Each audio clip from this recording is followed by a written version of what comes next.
Walk-in ngayon guys. Ninis po kung kailan na-release yung Crest, hindi ko maalala pero familiar sa sir. Nung November pala. So ito yung pagka-release.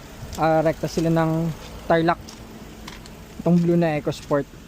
So ano sir, PMS lang no. Tapos ito, napalakas siguro to, yung door latch.